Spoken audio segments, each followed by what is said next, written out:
নমস্কার বন্ধুরা, home cook মঞ্জুতে আপনাদের সবাইকে অনেক অনেক স্বাগত। আজ আমার রেসিপিতে থাকছে বাটা মাছ।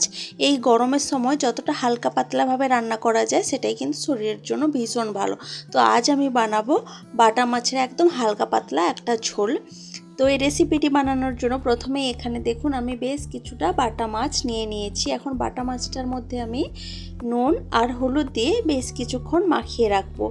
10 থেকে 15 মিনিট এইভাবে যদি নুন আর হলুদ দিয়ে মাখিয়ে ম্যারিনেট করে রাখা যায় তাহলে কিন্তু মাছটা খেতে ভীষণই ভালো লাগবে। তো এখানে দেখুন খুব ভালোভাবে কিন্তু আমি মাছটার গায়ে নুন আর হলুদ মাখিয়ে নিচ্ছি।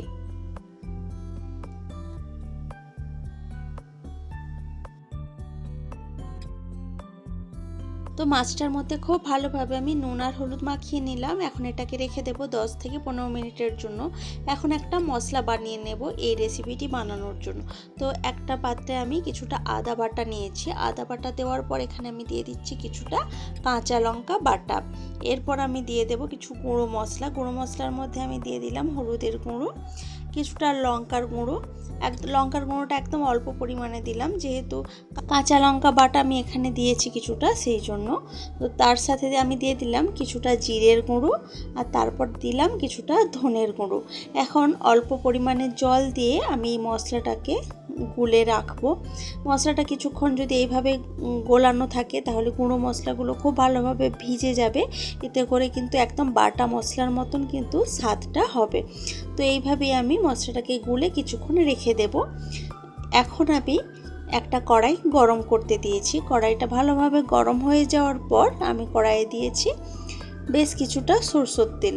তো সরষের তেলটাকে খুব ভালোভাবে কড়াইয়ের গায়ে লাগিয়ে নিয়েছি। এখন আমি এর মধ্যে দিয়ে দেব বাটা মাছ, যেগুলো আমি নুন আর হলুদ দিয়ে মাখিয়ে রেখেছিলাম। একসাথে আমি সব মাছগুলো দিচ্ছি না, একসাথে সব মাছগুলো ভাজতে দিয়ে দিলে মাছগুলো অনেক সময় একটার গায়ে একটা লেগে গিয়ে ভেঙে যাওয়ার সম্ভাবনা থাকে। তো প্রথমে কিছুটা দিলাম। এটা যখন ভালোভাবে দুদিক থেকে সুন্দরভাবে লালচে করে ভাজা হয়ে যাবে তখন এটাকে তুলে রেখে বাকি মাছগুলো ভেজে নেব। তো দেখুন এক দিকটা কিন্তু খুব ভালোভাবে ভাজা হয়ে গেছে লালচে করে। তো অন্য দিকটা ঘুরিয়ে দিলাম ভালোভাবে ওদিকটাও ভেজে নেওয়ার জন্য।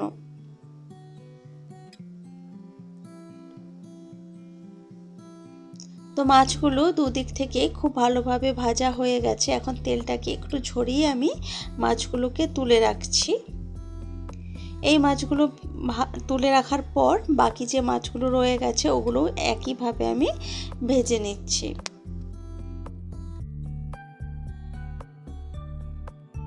তো এই মাছগুলো আমি এক দিকটা ভালোভাবে ভেজে নেওয়ার পর অন্য দিকটা ঘুরিয়ে দিয়েছি ভালোভাবে ভেজে নেওয়ার জন্য।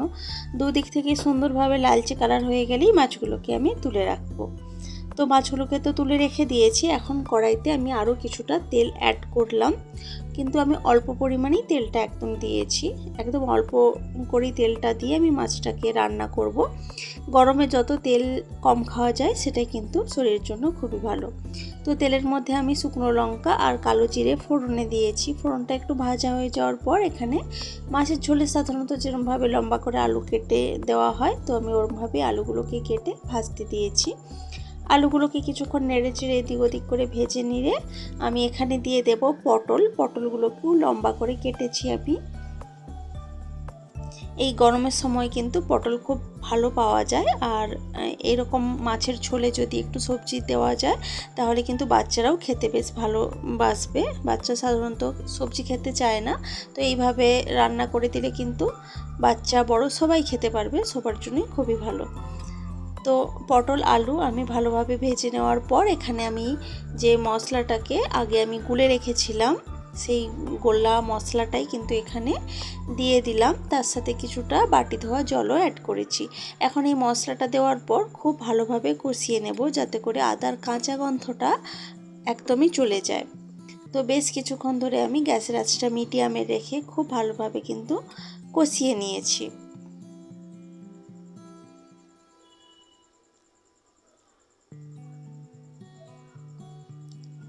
তো দেখুন খুব ভালোভাবে কিন্তু কষানো হয়ে গেছে। এখন আমি এর মধ্যে দিয়ে দেব পরিমাণ মতো জল। ঝোল আপনারা যতটা রাখতে পছন্দ করবেন বা চাইবেন সেই অনুযায়ী কিন্তু জলটা দেবেন। তো এখানে আমি পাতলা ঝোল বানাবো, তো সেই জন্য জলটা একটু বেশিই দিয়েছি। তো জলটা দেওয়ার পর একটু নাড়াচাড়া করে দিচ্ছি। এখন আমি এর মধ্যে দিয়ে দেব স্বাদ মতো নুন। স্বাদ মতো নুন দিয়েছি আর তার সাথে দিয়ে দিচ্ছি দুটো চেরা কাঁচা লঙ্কা। কাঁচা লঙ্কার গন্ধটা এই ঝোলের সাথে ভীষণই ভালো যায়। তো কাঁচা লঙ্কাটা দিয়ে একটু ঢাকা দিয়ে রেখে দিলাম প্রায় 4 থেকে 5 মিনিট মতো। 4 থেকে 5 মিনিট মতো পর ঢাকা খুলে দিয়েছি আর আলুটাকে একটু চেক করে নিচ্ছি। তো দেখলাম একদম সুসেদ্ধ হয়ে গেছে। আর গ্যাসের আঁচটা কিন্তু আমি একদম মিডিয়ামে রেখেছিলাম যাতে করে ঝোলটা শুকনো না হয়ে যায়। তো এরপর আমি মাছগুলো যে ভেজে রেখেছিলাম সেই মাছগুলোকে এই ঝোলের মধ্যে দিয়ে দিচ্ছি। ঝোলের মধ্যে দিয়ে মাছগুলোকে একটু নাড়াচাড়া করে ঝোলের সাথে ভালোভাবে মিশিয়ে নিয়ে এটাকে আমি আবারও ঢাকা দিয়ে দেব 2 থেকে 3 মিনিটের জন্য। এর থেকে বেশি টাইম কিন্তু ঢাকা দিয়ে ফোটানোর প্রয়োজন হবে না। তো আমি এই 2 থেকে 3 মিনিট মতো ভালোভাবে ফুটিয়ে নিয়েছি। এতে করে মাছটা খুব ভালোভাবে কিন্তু সেদ্ধ হয়ে গিয়ে মাছের ফ্লেভারটা ঝোলের সাথে খুব ভালোভাবে মিশে যাবে। এরপর দেখুন আমি একটু নাড়াচাড়া করেই কিন্তু গ্যাসের আঁচটা পুরোপুরি অফ করে দেবো। আর এরপর একটু ঠান্ডা হয়ে যাওয়ার পর দেখুন সার্ভ করে দিয়েছি। একদম পাতলা হয়েছে ঝোলটা আর কিন্তু খেতে ভীষণই সুস্বাদু হয়। গরমের সময় কিন্তু বেশি মশলাযুক্ত খাবার আমাদের খেতেও ভালো লাগে না, শরীরের জন্য তো একদমই ভালো না। তো এই সময় কিন্তু এরকম পাতলা ঝোল বাটা মাছের আপনারা খেতে পারেন, ভীষণই সুস্বাদু হয় আর শরীরের জন্য ভীষণ ভালো। তো রেসিপিটি আপনাদের কেমন লেগেছে সেটা কিন্তু কমেন্ট করে অবশ্যই জানাবেন। ভালো লাগলে লাইক কমেন্ট শেয়ার করবেন এবং প্লিজ আমার চ্যানেলটি সাবস্ক্রাইব করে আমার পাশে থাকবেন।